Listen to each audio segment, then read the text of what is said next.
घुटने टिकवा के रहेंगे। 11 तारीख को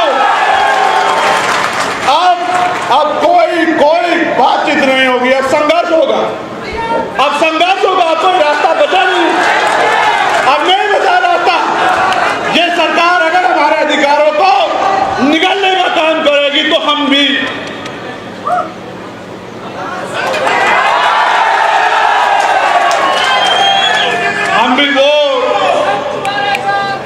भी वो खून है जिन्होंने 2 अप्रैल 2018 में 13 लोगों ने कुर्बानी देके अपने खून से अपने अधिकारों को सींचने का काम करा। मेरी बात को आप याद रखें।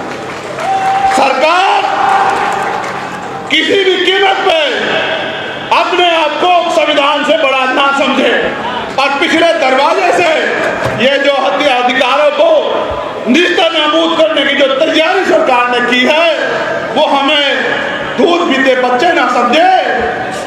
मैंने एक दिन पहले भी कहा था और आज भी कह रहा हूं, सड़कें जाम हो जाएंगी, देश रुक जाएगा, सरकारें त्राई मांगेंगी, सरकारें नाक रगड़ेंगी अगर हमने सड़कों पर उतरने का फैसला कर लिया। मेरी बात को सरकार याद रखे।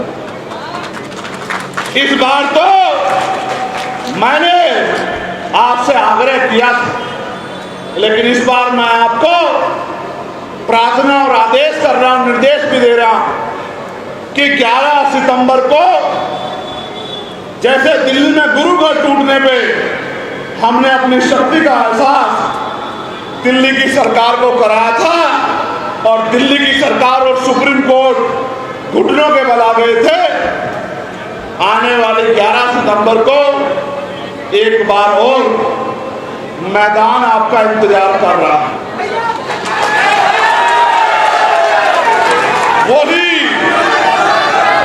वही रामलीला मैदान होगा और उसी रामलीला मैदान में इस बार संविधान लीला होगी। मेरी बात को आप याद रखना।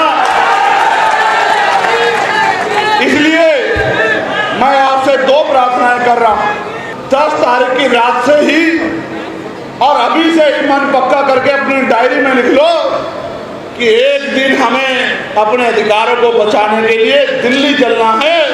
ये पूरा दिन हमारा दिल्ली में संकल्प के साथ है कि आप कोई डाका, आप कोई लूट हम लोग अपने अधिकारों पर नहीं चलने देंगे। वो दिन चले गए कि एक लाठी से पूरे गांव को हाँक दिया जाता था, वो दिन चले गए। अब तो वो दिन है,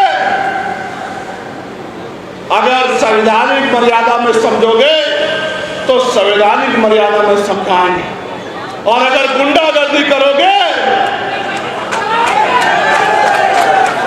तो गुंडागर्दी का भूत ऐसे चुटकियों में निकाल दिया जाएगा कि दोबारा गुंडागर्दी करने की